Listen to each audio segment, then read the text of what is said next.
Hey guys, I'm Liz. This is my Treva Portable Fan from O2Cool, and on the screen here you find all the different tests that I put it through, and hopefully that gives you all the info that you need on this fan, and let's get started right now.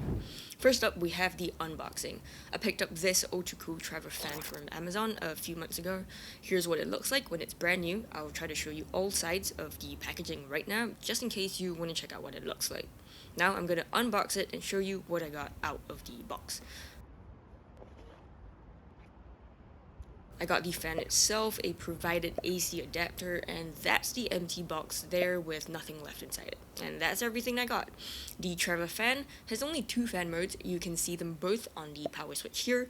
Right now it's on high. If you push it down just a little bit, it'll turn off.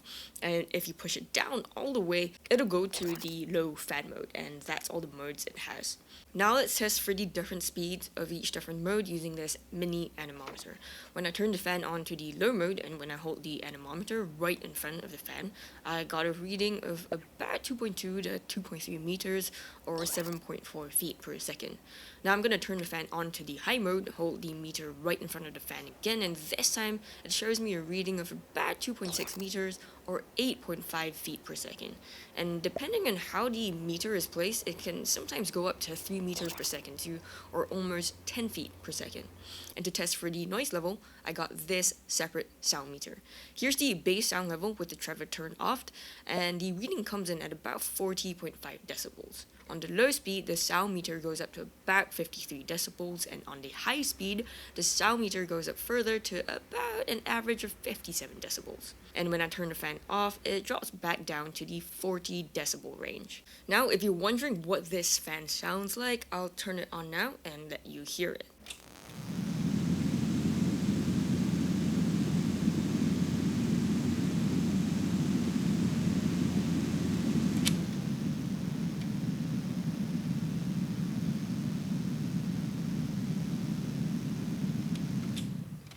Next, this Treva has two power sources, and the first is via D batteries. To be more specific, this takes 6 D batteries. The battery compartment is at the back here. First, we gotta unscrew these screws at the back. There are 2 of them, and once that's done, use a little bit of force to press down and slide the battery lid down. It'll pop open, and here's where your 6 batteries are supposed to go in. You'll see this plus and minus signs at the bottom of each battery slot, so just follow these.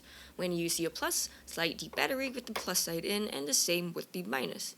Once all 6 batteries are in, align the grooves of the lid to the notches in the fan, press down and slide the lid back in.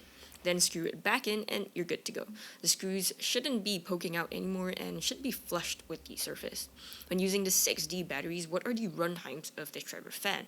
I couldn't find any info on this at all, so I ran my own tests and here are all my results. On the high fan speed of 2.8 meters or 9.2 feet per second, I got a runtime of about 60 hours. After about the 60-hour mark, I noticed that the fan speed dropped quite significantly to about 1.6 to 1.7 meters, or about 5.5 feet per second. This was just a very gentle breeze. It honestly wasn't very much, so I didn't really want to consider that as part of the runtime. The wind speed kept dropping and dropping until it went completely flat at about the 65-hour mark. As for the low fan speed of 2.2 meters or 7.2 feet per second, I got a runtime of about 85 hours. This time I didn't really notice a significant drop of wind speed, which was great. The last maybe 10 hours or so, it felt like the wind speed had dropped a little bit, maybe by just a minor 10%, but it felt fine to me, so I just added all the time to the total runtime. The second power source is via this AC adapter that came in the box. This is where the adapter is to be plugged in, right below the power switch. It says here 9-volt DC, 700 milliampere. To be honest, I don't really know what that means, so let me know in the comments below if you do. Now I'm just going to plug the adapter in here, then plug the other end of the adapter into my home outlet, and mine works perfectly fine. I'm not from the US, I don't even have a 2-pin plug like this requires. I had to buy a separate adapter here to get this 2-pin in, and it still works, so I think it'll work for you as well. Inserting the adapter disconnects the battery from the circuit, so you can conserve battery that way, which is great. And also the fan speeds when I plugged it in were about the same when on battery. I got about 2.2ish meters per second on low speed and about 2.8 to 3 meters per second on high power, which is like the same as what I showed you in the fan speed test when I was running the batteries.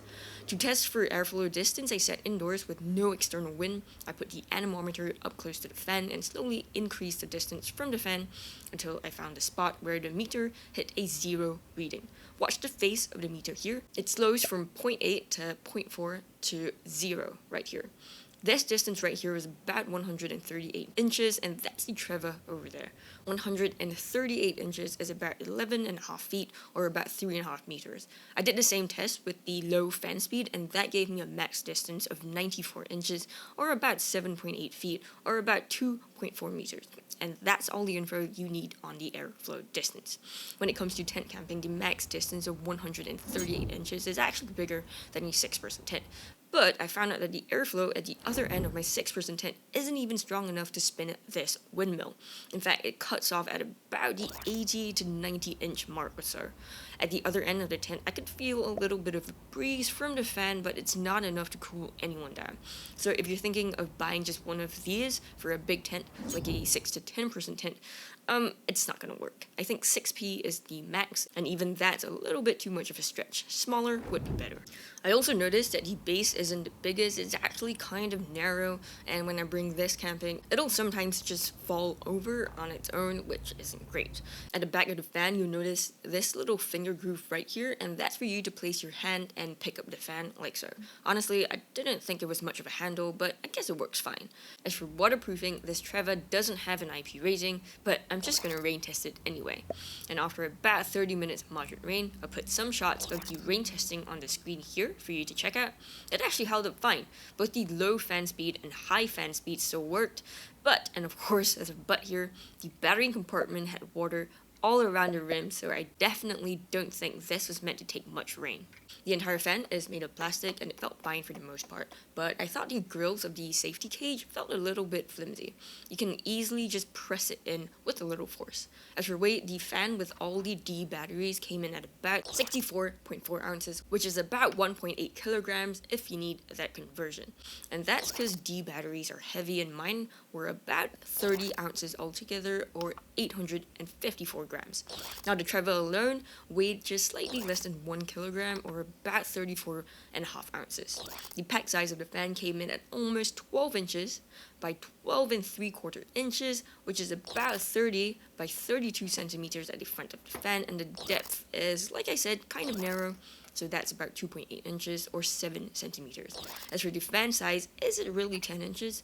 It comes in at slightly over 10 1/4 inches, which is about 26 centimeters.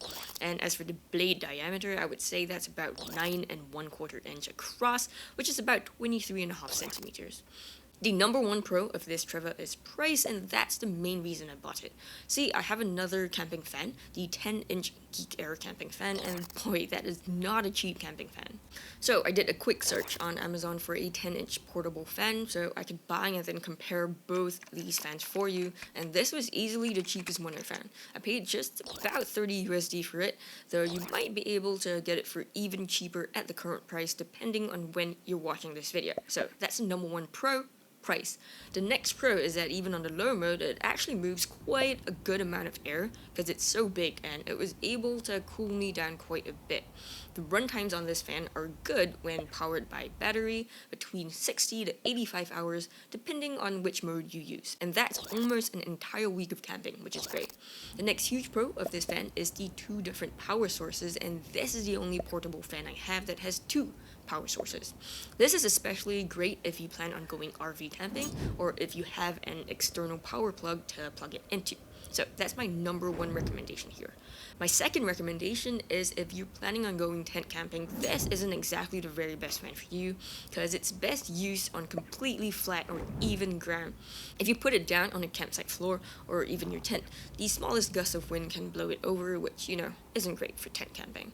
If you compare the Treva to the Geek Air fan here, which is a camping fan, notice the base of the Geek Air is much wider and much more stable. That's much better for camping. The next pro is that D batteries are super expensive. So if you're going tent camping without a power outlet, like you'd have in RV camping, the cost of this fan will add up after a while. The cheapest D batteries I could find are from Amazon Basics. These can be as low as $1.15 per D battery. But if you want to get the ones I use, that's from Energizer Max, and that costs about $2 per battery. This fan takes 6 batteries, so that's $12 per use. Remember the runtime tests that I did for you? That cost me $12 times 2 to run both the high fan speed and low fan speed test, which is $24 just to get that done. The third con is that this fan has very few features. First up, I didn't like that I had to screw the battery compartment in, but thankfully I always bring my multi-tool around with me.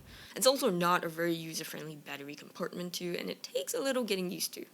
This fan doesn't have a sleep timer. There are no battery lights to let you know how much battery you have left. It doesn't have lighting, there's no charge out function, and it doesn't rotate at all, so you can't angle it upwards or downwards. And one big feature it's missing is a warranty. Shockingly, this doesn't come with one.